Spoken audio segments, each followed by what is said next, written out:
We're in Algebra 2 at 10.4a, and we're introducing hyperbolas, and I have a theorem for you.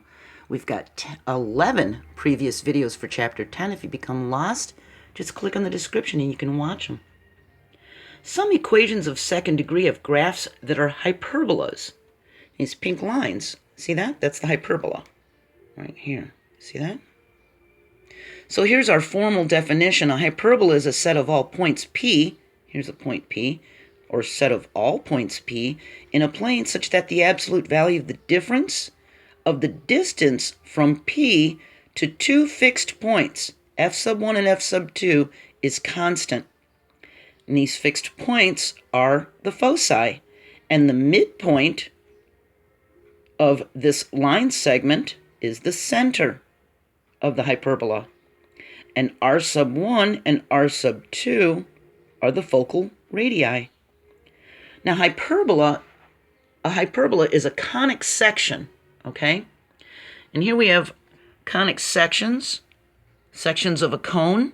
Here's a hyperbola. It would be slicing it straight up and down like that. Some comets travel in a hyperbolic orbit. So here's a hyperbola, and we would say hyperbolic orbit to describe it. Now, if you've ever turned a lamp on that has a round opening at the top and a round opening at the bottom, you'll see a hyperbola from the light that's shining on the wall. And it's made from the curve and the reflection of the light onto the wall. Okay?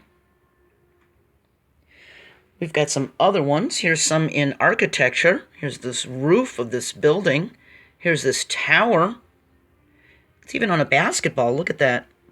And on these silos. So these architects had to design with hyperbola. See? So here's our theorem. The equation in standard form of a hyperbola centered at the origin at 0, 0, okay? With foci on an axis and c units from the origin is the quotient of x squared and a squared minus the quotient of y squared and b squared equals 1. That's the foci is on the x-axis. If it's on the y-axis, we're going to flip these around, and the y squared is going to be first in our subtraction. See that? X-axis, the x squared is first. So that's where c squared equals a squared plus b squared for either axis, okay? And the two parts of a hyperbola are called the branches. So this is the branches, okay? And the points a and 0 and the inverse of a and 0, these are the vertices.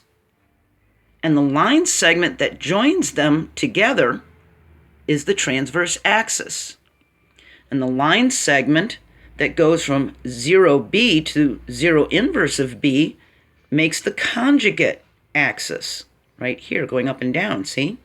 And the intersection of the transverse and the conjugate is the center of the hyperbola. See that? Now, the position of the two foci and the constant difference determine the shape of the hyperbola. If the difference constant is 0, then the points on the hyperbola are equally distant from each focus, and the points lie on a straight line. Now,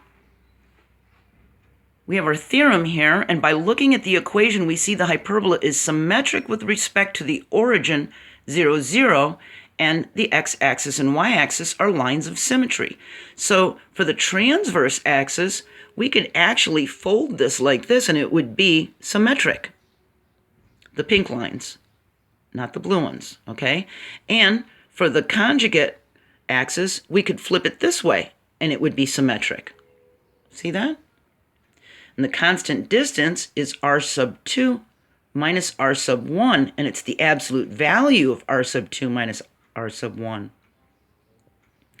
Now, these branches of the hyperbola approach the lines y equals the quotient of BA times x and y equals the quotient of the inverse of B and A times x as the absolute value of x increases.